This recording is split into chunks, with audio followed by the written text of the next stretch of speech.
The silence of a broken home. The mansion stood tall and grand against the city skyline, a fortress of glass, marble, and silent hallways that seemed to echo with absence rather than life. Inside its cold perfection lived Alexander Reed, one of the wealthiest businessmen in the country, a man known for his iron will, sharp mind, and relentless ambition. To the outside world, he was unshakable, a man who could close deals worth billions without flinching, who could stand before flashing cameras and endless questions with the composure of a general at war. Yet, within the walls of his estate, he was nothing more than a hollowed shell of the man he once was. His wife Elena had been the light of the household, the soul of warmth that softened Alexander's steel edges and filled their son's days with laughter, music, and gentle affection. But all of that had ended one winter morning, when an illness long fought finally stole her away, leaving a void no wealth could fill. No empire could mend. Swell, their only child, was 8 years old, yet his eyes carried the heaviness of someone much older. Before his mother's passing, he had been a boy full of energy, darting through corridors with toy planes, insisting that his father watch every trick he invented, pulling his mother into games of make-believe that often ended with the entire household staff chuckling quietly at his antics. Now, he spent most of his time in silence, sitting at the window seat of his oversized room, staring at the garden where his mother once read him stories under the shade of the old oak tree. He had stopped talking much, and when he did, it was usually to ask questions that sliced through Alexander's heart. Why isn't Mommy coming back? Or, if she loved me, why did she leave me? Questions no father could answer without breaking. The house staff, once accustomed to the sound of piano melodies drifting from Elena's fingers, had grown used to the cold hush of footsteps across marble floors. Among them was Maya Williams, a woman in her late 20s who had been hired as a maid 2 years before Elena's passing. Maya was not like the others who worked for the Reed estate. While she was diligent with her duties, she carried an air of quiet resilience that separated her from the rest. Life had not been kind to her. She bore the strength of someone who had been tested by fire, her own story of loss hidden behind a careful smile. Many in the house dismissed her as too soft-hearted, too involved, but Elena had always admired her. She sees people, Elena once told Alexander. Not just chores, not just positions, she sees hearts. At the time, Alexander had waved it off, but now, as his wife's absence carved deeper shadows into the household, Maya was the only one who dared to notice the boy's pain. It began with the little things. She would tidy Maxwell's toys with extra care, arranging them the way Elena used to, hoping the familiarity would comfort him. When she dusted his bookshelves, she left one of his mother's favorite storybooks propped upright, as though Elena herself had placed it there. At first, Maxwell did not respond, his small face pressed into the glass of the window, eyes following the falling leaves as though they carried secrets only he could hear. But one late evening, when thunder rolled across the skies and rain lashed against the panes, Maya passed by his door and heard muffled sobs. Her hands hesitated on the handle. Staff were never supposed to intrude on family matters. Yet something inside her refused to walk away. She knocked gently, and when no answer came, she stepped inside. There, curled under the covers, clutching his mother's scarf, was Maxwell. His small shoulders shook with silent cries, his breaths coming in sharp hiccups. Without thinking, Maya crossed the room, sat on the edge of his bed, and placed her hand gently on his back. Maxwell flinched, his tear-streaked face turning toward her. "You're not Mommy," he whispered, accusation and despair lacing the words. "I know." "Sweetheart," Maya said softly, her voice steady despite the ache that rose within her. "I'm not your Mommy. But I can sit here until you fall asleep. You don't have to cry alone." For a long while, he only stared at her, torn between pushing her away and reaching for comfort. Finally, with the hesitant trust of a child broken by grief, he inched closer, leaning his head against her arm.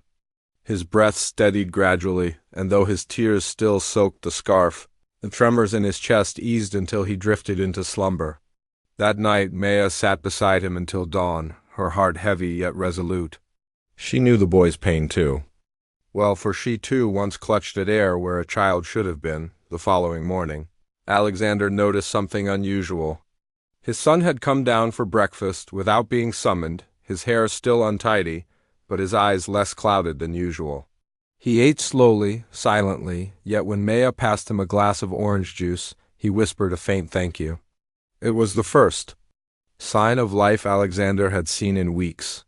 He studied Maya quietly, suspicion mingling with reluctant gratitude, but said nothing. In his world, boundaries existed for a reason, and the staff were never meant to cross into personal matters. Still, he couldn't deny the small shift. Days turned into weeks, and Maya continued her silent rebellion against despair. She invented small games to draw Maxwell out, silly little tasks like racing toy cars down the hallway or pretending to search for hidden treasure among the sofa cushions. Once, when Alexander returned home early from the office, he was startled to find his son riding on Maya's back, a cowboy hat slipping over his eyes, laughter ringing through the corridor for the first time since Elena's funeral. But instead of relief, Alexander felt a jolt of anger. The sight was too intimate, too unfamiliar much like something Elena might have done. His voice, sharp as a blade, cut through the air. "What the hell do you think you're doing?" Maya froze, nearly dropping Maxwell in surprise. The boy slid off her back, his laughter vanishing as quickly as it had come. "Mr. Reed," Maya began, her tone steady though her pulse thundered in her ears. "He wanted to play. I was making sure he was safe." "Safe?" Alexander snapped, striding forward, his tall figure looming. "You call crawling on the floor with my son safe? What if he fell? What if he hit his head? You think I'd let the help turn this house into a circus?" Maya straightened, her chin lifting slightly. "With respect, sir, he hasn't laughed in weeks. He hasn't spoken much, either. If playing with him helps him remember what joy feels like, then I'd say it's worth the risk of a carpet burn." The boldness in her voice shocked even herself. For a moment, Alexander's icy eyes locked with hers, unreadable, brimming with fury and something unspoken beneath. Then, without another word, he bent down, scooped Maxwell into his arms, and muttered, "Enough." The boy, once bright with laughter, now sagged limply against his father's shoulder, the spark extinguished. As they disappeared down the hall, Maya's heart ached, not for herself, but for the child whose fragile attempt at healing had been snatched away. That night, as silence once again swallowed the estate, a piercing scream shattered the calm. "Mommy!" Maxwell cried, thrashing in his sleep, drenched in sweat. Alexander rushed into the room, frozen in helplessness as his son sobbed, begging his absent mother not to leave him again. Maya, hearing the cries from her quarters, did not hesitate. She ran up the stairs, slipped past Alexander, and knelt at Maxwell's side. She gathered his small trembling hands into hers and whispered, "I'm here, sweetheart. You're safe. You're not alone." Maxwell clung to her desperately, his tears soaking her blouse until gradually his breathing slowed and his sobs melted into exhausted slumber. When she rose, she met Alexander's gaze. His expression was carved from stone, yet there was something cracked beneath it, shame, resistance, perhaps fear. She spoke quietly, her voice firm. "I know you're hurting, sir, but so is he. He doesn't understand why his mother is gone. He only understands who is still here. If you fire me for saying this, so be it. But I won't stand by while that child drowns in silence." Without waiting for a response, she left the room, her footsteps echoing down the corridor. Alone, Alexander stood by his son's bedside, staring at the boy's tear-streaked cheeks. His throat tightened, words he could never speak lodged in his chest. He had spent his life conquering markets, commanding boardrooms, facing ruthless rivals, but here, in front of his own child's grief, he was powerless, and it terrified him. Downstairs, in the quiet kitchen, Maya sat at the table with a sheet of paper pulled from her worn handbag. Her hands shook slightly as she wrote a letter, not to plead for her job, but to speak the truth of her heart. She wrote of her own daughter, Leah, whom she had lost. The weight of walls the days following the letter felt like a strange shift in the Reed mansion. The silence that had once hung over the estate like a suffocating veil was now occasionally pierced by small sounds that Alexander had nearly forgotten Maxwell's. Faint laughter, the shuffle of little feet running through the halls, the murmur of Maya's voice telling him stories when he could not sleep. It was subtle, fragile, like sunlight struggling through clouds after weeks of rain. Yet even as these cracks of warmth appeared, Alexander found himself resisting them, as though to embrace them would mean betraying the grief he still carried like armor around his heart. In the mornings, Alexander buried himself in work. His office became his fortress. Conference calls with executives, meetings with lawyers, the endless churn of documents and contracts that demanded his attention. The staff knew better than to disturb him. But Mayon noticed how Maxwell often lingered outside the heavy oak doors, clutching a toy or a drawing, his small face pressed to the wood as though willing his father to step out. Sometimes Maxwell would whisper through the crack, "Daddy?" But the only reply was silence, broken by the muffled cadence of Alexander's voice, negotiating deals worth millions. To the boy it was rejection, though Alexander never intended it that way. In his mind he was working harder than ever for his son, for his late wife's memory, for the family name. But to Maxwell it was absence, and absence hurt as deeply. As lost, Maya began to step in, not to replace Alexander, but to catch the pieces of the boy's crumbling heart before they shattered completely. She became a quiet presence in Maxwell's days, teaching him how to bake cookies in the cavernous kitchen, sitting with him under the oak tree as he scribbled in his notebook, listening patiently when he spoke of dreams where his mother still came to tuck him in. Each small act drew Maxwell closer to her, and though she never encouraged him to see her as anything but his nanny, the bond was undeniable. One afternoon, while tying his shoelaces before a walk in the garden, Maxwell looked up and asked innocently, "Miss Maya, are you going to stay forever?" The words pierced her like an arrow, for she knew nothing in life was ever certain, but she smiled softly and replied, "For as long as you need me, sweetheart." Alexander, however, watched this growing closeness with unease. Though he could not deny the effect Maya had on Maxwell, how the boy smiled more often, spoke more freely, and even slept with fewer nightmares, the father inside him felt conflicted. He resented the idea that someone else could reach his son, in ways he could not. He told himself it was about boundaries, about keeping professional lines clear, but deep down he knew it was also about fear. Fear that his wife's memory would fade, replaced by the image of another woman holding the pieces of their broken family together. Fear that he, despite all his efforts, was failing in the one role that mattered most, not as a billionaire, not as a businessman, but as a father. That tension finally erupted one late evening. Alexander had returned from a long board meeting, his tie loosened, his face weary with both exhaustion and unspoken pain. As he passed the living room, he froze at the sight before him. Maxwell sat curled up on the sofa, head resting on Maya's lap as she stroked his hair gently, humming a soft lullaby. The boy's eyes were closed, his breathing steady, completely at peace in her care. To an outsider, the scene might have seemed heartwarming, but to Alexander it struck like a blow. His jaw tightened, his chest filled with conflicting emotions: jealousy, grief, and something darker he dared not name. He stepped into the room, his voice sharp and cold. "What exactly do you think you're doing?" Maya looked up, startled, though her hand never left Maxwell's head. She spoke calmly, though her pulse quickened. "He was restless. I was helping him settle." "Helping him settle?" Alexander's tone cut through the air like glass. "You are here to keep this house in order, Miss Williams, not to insert yourself into places where you don't belong. My son is not your responsibility." Maya's eyes flickered, but she did not flinch. "With respect, sir, your son is a child who lost his mother. He wakes from nightmares that leave him trembling. He clings to whatever comfort he can find. If that happens to be me in this moment, then I will not turn him away." Alexander's voice dropped, low and dangerous. "You are overstepping. He is my son." "And he is hurting," Maya replied, her voice firm but not raised. "Something you would see if you let yourself look past your own pain for just a moment." The silence that followed was suffocating. Alexander's fists clenched at his sides, his pride warring with the truth he did not want to hear. Finally he spoke through gritted teeth. Do not mistake my tolerance for permission. One more step out of line and you'll be out of this house before sunrise.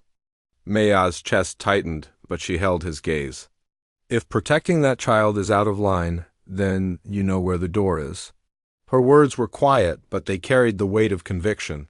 She gently shifted Maxwell onto the cushions, tucked a blanket around him, and rose to her feet. Without another glance at Alexander, she walked away, her footsteps echoing with quiet defiance. That night, Alexander sat in his study long after the household had gone to sleep. A glass of whiskey sat untouched on the desk, the faint glow of the city beyond the windows mocking his solitude. He replayed the scene in his mind, his son's peaceful face resting in Maya's care, her words striking him with the precision of a blade. He hated that she was right. He hated that he could command nations of men, but not his own heart. He hated that every time he tried to draw near to his son, grief pulled him back like a tide too strong to fight. And beneath all of it, he hated how much he had begun to notice Maya, not just her presence in the house, but the strength in her voice, the steadiness of her gaze, the way she carried her own invisible sorrow without letting it crush her. She unsettled him, and Alexander Reed was not a man who tolerated being unsettled. Meanwhile, in her small room at the far end of the servants' wing, Maya sat by the window with her knees drawn close, staring at the night sky. The confrontation replayed in her head, each word like a scar across her thoughts. She had faced employers who treated her with disdain before, but Alexander's anger carried something deeper, a man drowning in loss yet unwilling to grasp the lifelines around him. She pitied him, but more than that, she pitied Maxwell, caught between a father too broken to reach him and a world too indifferent to care. Quietly, Maya whispered a name into the night, a name she rarely allowed herself to speak aloud: Leah, her daughter, gone too soon. The grief was still there, buried but never erased, and it was that grief that allowed her to see Maxwell not just as another child in her care, but as a boy whose sorrow mirrored her own. The following day, the household was tense. Alexander avoided Maya as much as possible, keeping their interactions clipped and formal. Maxwell sensed the distance, his young heart picking up on currents unspoken. At breakfast, he looked between the two adults, confusion in his eyes, and finally asked, "Did I do something wrong?" Both Alexander and Maya froze, caught off guard. Alexander cleared his throat, forcing a smile. "No, son, you did nothing wrong." But the boy only frowned, unconvinced. Before returning to his food in silence, later that afternoon, Maxwell asked Maya if she would play outside with him. She agreed, taking him into the garden where the sun cast golden light across the manicured lawns. They chased butterflies, built little forts out of sticks, and for a fleeting hour, Maxwell laughed again. But as he leaned against her side, breathless with joy, he whispered, "Daddy doesn't like when I'm with you, does he?" The words twisted like a knife in Maya's chest. She hugged him gently and replied, "Your daddy loves you very much, Max. He just doesn't always know how to show it. But don't you ever think his love is gone?" That evening, Alexander stood at his office window, watching them from a distance.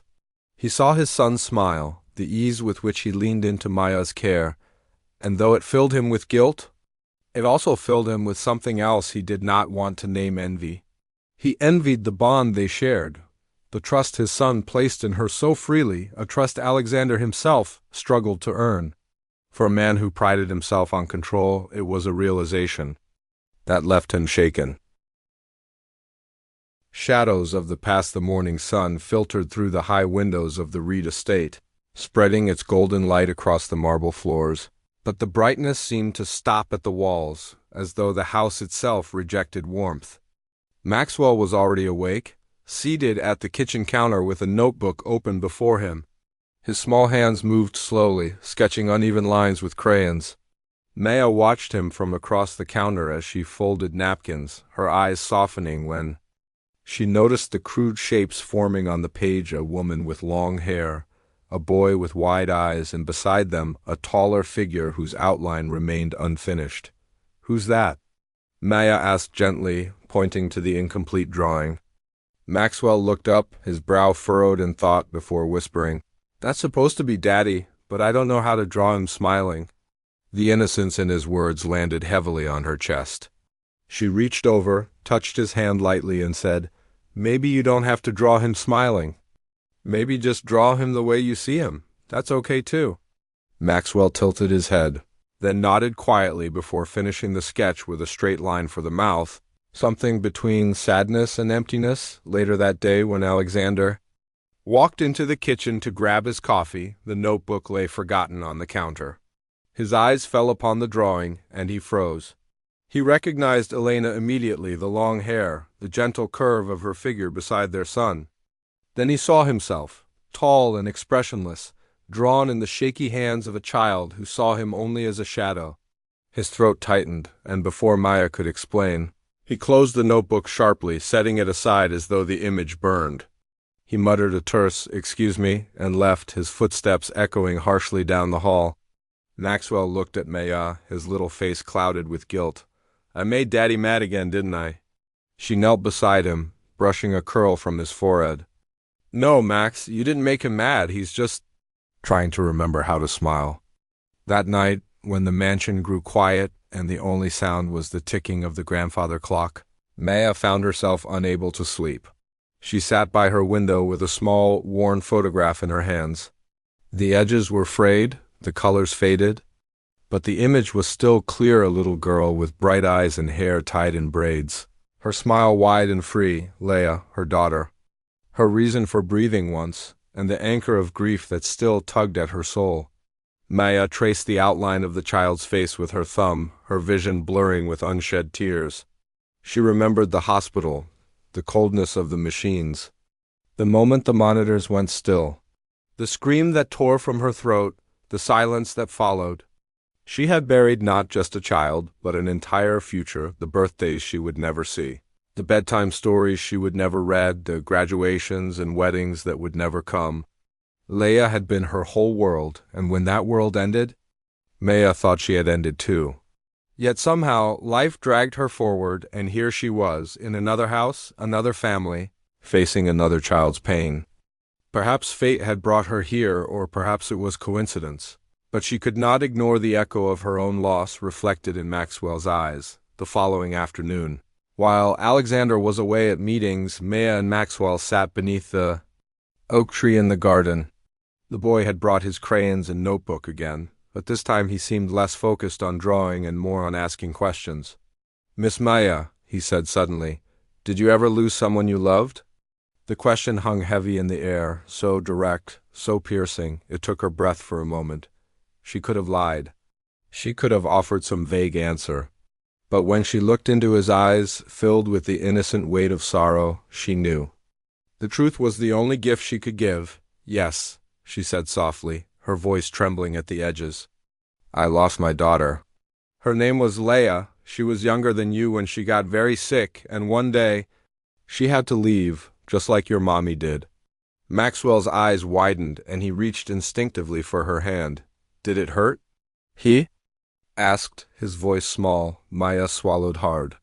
"It hurt more than anything I could ever imagine, and sometimes it still hurts. But I learned something, Max. Even when the people we love leave, their love doesn't leave us. It stays right here." She pressed her palm gently against his chest, over his heart. "And as long as we remember them, talk about them, even dream of them, they're never really gone." Maxwell was quiet for a long while, staring at the grass between his shoes. Then he whispered, "Do you think Mommy hears me when I talk?" To her at night, Maya blinked back tears and nodded firmly. "Yes, I believe she does. And I believe she wants you to laugh again, to live your life with joy, because that's what love wants for us."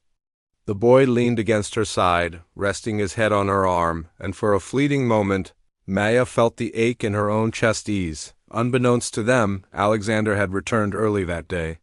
He stood at the upstairs window of his study, the phone, forgotten in his hand, watching the scene unfold beneath the oak tree. He saw his son leaning against Maya, saw the gentleness in her posture, heard fragments of her words drifting through the breeze. And something inside him twisted, part envy, part admiration, part guilt. He hated that she could reach his son in ways he could not, but he also could not look away. Her honesty, her courage to bear her own wounds, was something he had never allowed himself. For the first time, he wondered if perhaps her presence was not a threat, but a bridge. That evening at dinner, Maxwell surprised his father. Between bites of food, he said, "Daddy, Miss Maya told me something. She said Mommy's love is still here." Alexander froze, his fork halfway to his mouth. Maxwell continued, "She said, even though Mommy's gone, she didn't take her love with her. Do you believe that, Daddy?" The question cut through Alexander like a blade. He set down his fork slowly, staring at his son's hopeful eyes. For a long moment he couldn't speak, but then he forced the words past the tightness in his throat. "Yes, Max, I do believe that. I feel it every day." Maxwell's face lit with a small, fragile smile, and for the first time in months, Alexander saw a spark of his son's old light return. Later that night, when Maxwell was asleep, Alexander found himself lingering in the hallway outside Maya's quarters. He raised his hand to knock but hesitated, caught between pride and gratitude. Finally, he let his hand fall and walked away. In his study, he poured himself a drink and sat in silence, wrestling with thoughts he could no longer ignore. Maya was not just a maid. She was a woman carrying her own scars, yet using them to heal his son. And though part of him still bristled at her defiance, another part of him, the part that remembered Elena's words about her, could not deny the truth. Maya saw hearts, not just chores. And perhaps that was exactly what this house needed. Meanwhile, Maya lay awake, staring at the ceiling, her mind replaying Maxwell's question and Alexander's silence at dinner. She had not come here to become anything more than a housekeeper, yet life had a way of pulling her into places she never expected. She thought of Leia, of the promise she had once whispered at her daughter's graveside, that she would keep living, keep giving, even when it hurt. Perhaps this was how she kept that promise, by being here for a boy who still had a chance to grow, to heal, to laugh. And though Alexander's anger still weighed on her, she no longer feared it. For she knew that when love and grief collided, walls always cracked eventually. It was only a matter of time. When the walls shattered, the storm had rolled in without warning, draping the city in sheets of gray rain and streaks of lightning that cracked the sky in jagged bursts. The Reed mansion, with its tall windows and stone facades, seemed to brace itself against the fury of the weather. Inside, the atmosphere mirrored the turbulence outside. Unspoken tension between Alexander and Maya hung thick in the air. Though they had found small moments of agreement, Alexander still clung stubbornly to his pride, maintaining his distance, keeping Maya in her place as staff. He convinced himself it was about boundaries, about control. But deep inside, he knew it was about fear of needing someone again, fear of trusting, fear of facing how deeply broken he truly was. That evening, Maxwell sat at the wide glass doors leading to the garden, his chin propped against his knees. He loved storms, or at least he used to when his mother was alive. Elena would sit with him by the fire and tell him that thunder was just the sky. Playing drums and lightning was heaven's way of painting the clouds. But now the storms felt different, louder, lonelier. Maya noticed his distant stare and joined him on the rug, resting her hand lightly on his shoulder. "Do you want me to close the curtains?" she asked. He shook his head. "No, Mommy said if I'm brave enough to watch, I'll see the beauty in it." Her chest tightened at his words, but she only nodded, whispering, "Your Mommy was right. She was very wise." The storm raged on, and when the lightning briefly cut out the power, the mansion was plunged into shadows. Candles were lit by the staff, but the house felt eerie, each corner alive with echoes. Maxwell asked if he could go to his room, and Maya offered to walk him upstairs. He insisted he was fine, and against her better judgment she allowed him, reminding him to be careful on the polished stairs. She lingered behind, collecting the boy's crayons and sketchbook. Then it happened. A scream ripped through the mansion, shrill and terrified. Maya's heart stopped. She dropped everything and bolted toward the staircase. Halfway up, she saw him, Maxwell, clinging desperately to the railing, his small body trembling as his foot slipped on the slick wood.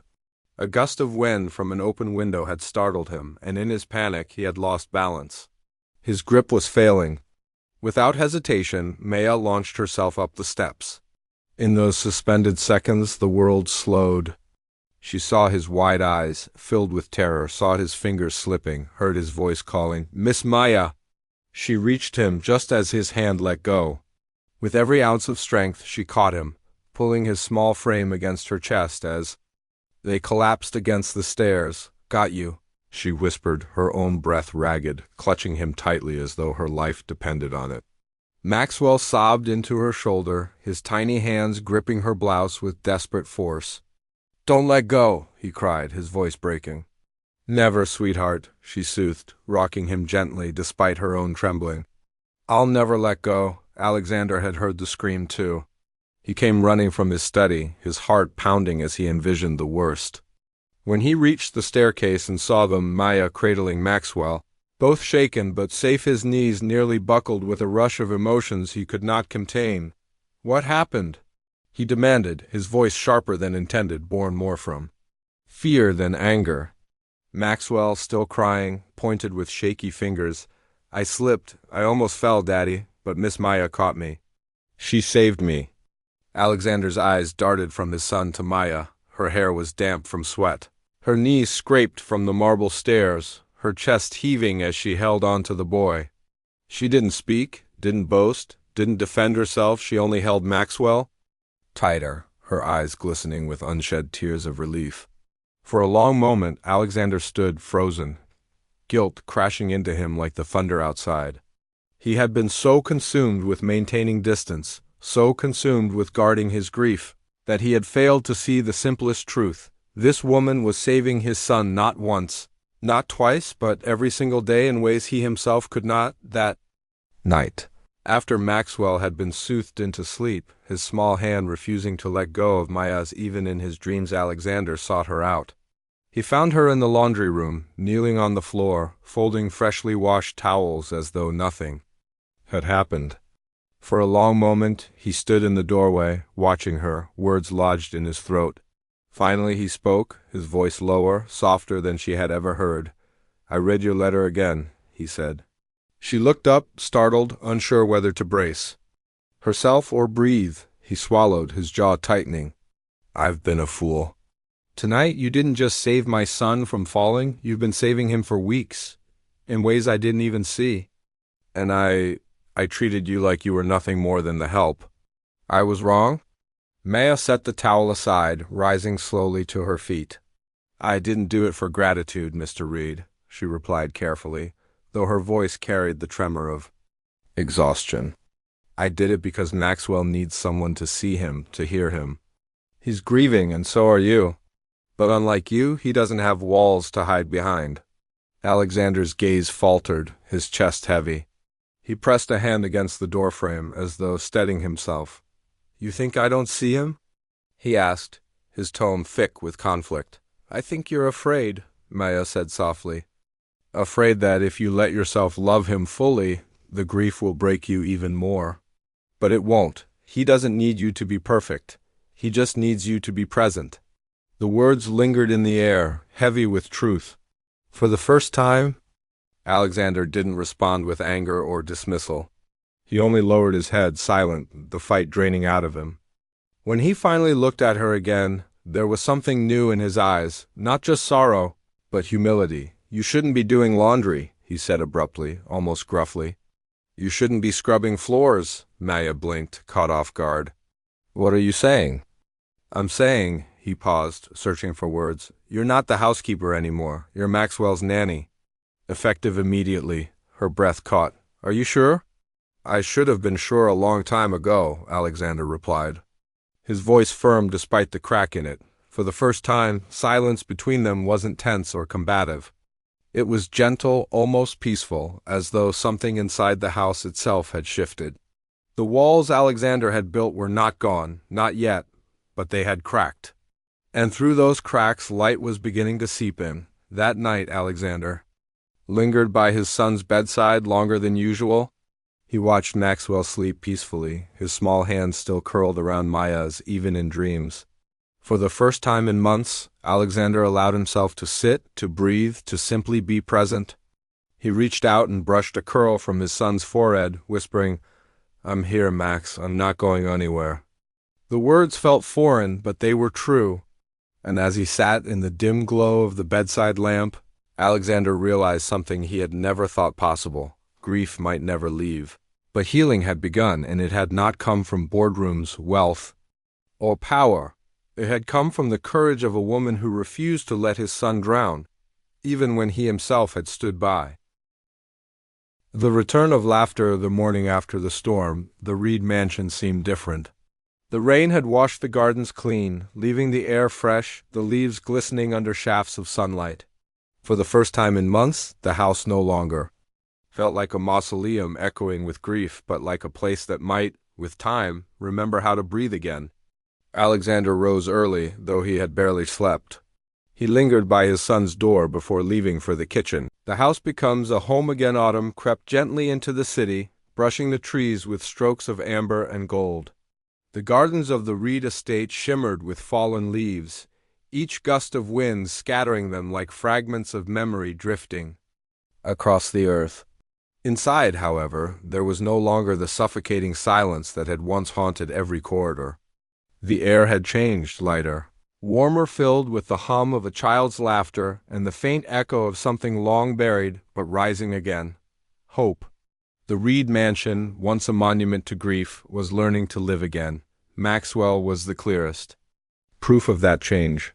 Where once he had wandered the halls withdrawn and voiceless, he now ran freely, dragging toy knights and wooden horses across the marble floors, inventing adventures for anyone willing to listen. He still clutched his mother's memory tightly, still whispered to her at night, but he no longer drowned in the silence of loss. Instead, he carried her with him, as though she had become a light inside his small chest, guiding him through every shadow. And in those moments when grief threatened to overwhelm him, Maya was there, steady, patient, her hand warm against his. Her own grief had made her strong, but it was her love that made her luminous, and Maxwell thrived under it. For Alexander, the transformation was slower, more reluctant, but no less profound.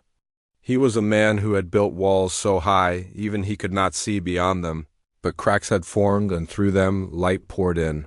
He found himself lingering in places he once avoided, sitting cross-legged on the rug beside Maxwell as the boy explained drawings in endless detail, listening not with impatience but with genuine curiosity. At night he no longer rushed to his study to bury himself in work. Instead, he sometimes sat by his son's bed, reading aloud from storybooks, his voice stumbling over words he had never spoken aloud before. And perhaps most telling of all, there were evenings when Alexander joined Maya in the kitchen, not as master and staff, but as two adults quietly sharing the rhythm of ordinary life. He would chop vegetables with clumsy precision while she stirred soup, their conversations cautious at first, then gradually more natural, more human. Yet beneath this fragile peace, Alexander wrestled with a truth he could no longer ignore. Maya was no longer simply the maid. She was the anchor that steadied his son, the bridge that had pulled him back to fatherhood, and the presence that had softened the sharp edges of his own grief. He admired her resilience, envied her strength, and, though he barely admitted it to himself, found solace in her quiet companionship. But with that admiration came fear. He had already lost one woman he loved. How could he dare open his heart to the possibility of losing another? So, as always, he retreated into silence, uncertain, unwilling to name what stirred within him. The breaking point came one crisp October afternoon. Maxwell had been playing in the garden, chasing the orange leaves that danced in the wind.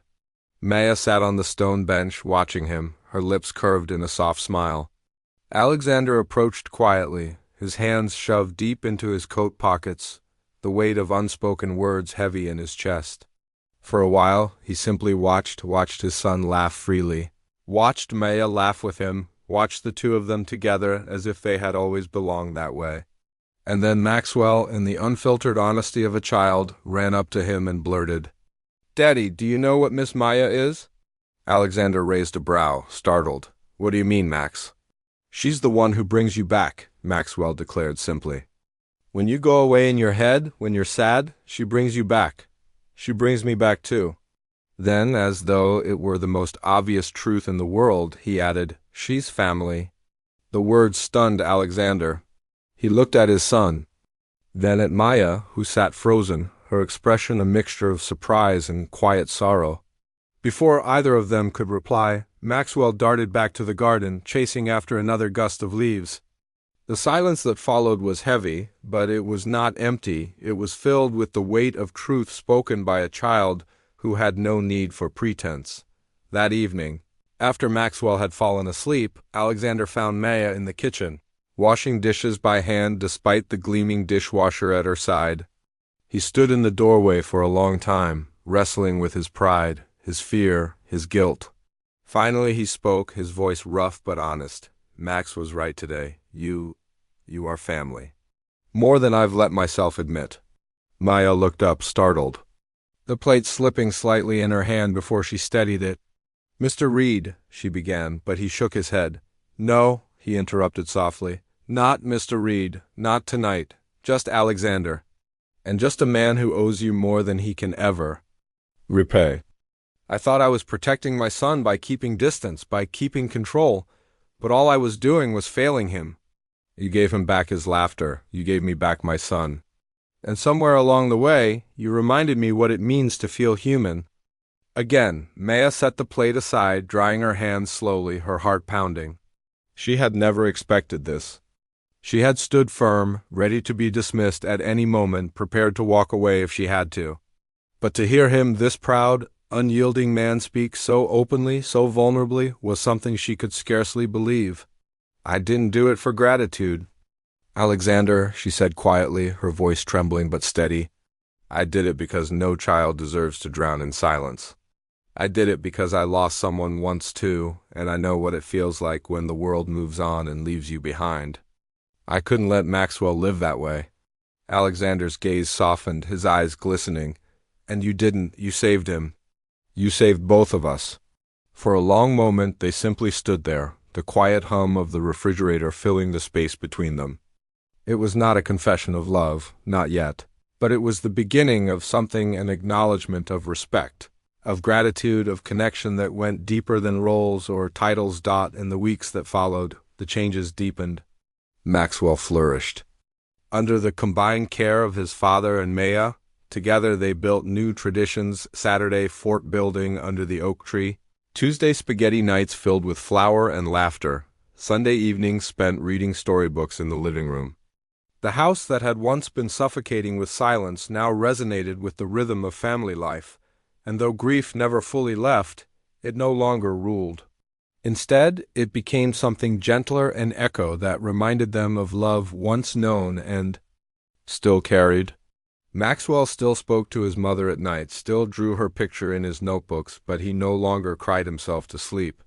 Alexander still kept Elena's photograph on his desk, still touched it with quiet reverence, but he no longer stared at it with despair. And Maya, though she still whispered her daughter's name into the night, no longer did so with emptiness, but with the comfort of knowing her love had found new purpose. One evening, as they sat together under the oak tree, Maxwell between them, Alexander glanced at Maya and spoke the words he had been circling for weeks. This house stopped being a home when Elena died, but you've made it one again. Not just for Max, for me. Maya met his gaze, her eyes glistening, her voice barely above a whisper. Then promise me you'll never let him feel alone again. Promise me you'll be the father he needs. Alexander reached for his son's hand, squeezing it gently, and replied with quiet conviction, I promise. As the last light of day faded into twilight, the three of them sat together beneath the branches, the world around them hushed but alive with the pulse of something new. The billionaire, the grieving child, and the maid who had once been nothing more than staff were now bound by something far greater than titles or roles. They were bound by love, by resilience, by the courage to face loss and still choose connection, and, for the first time since Elena's death, the Reed mansion did not feel like a monument to sorrow. It felt like a home,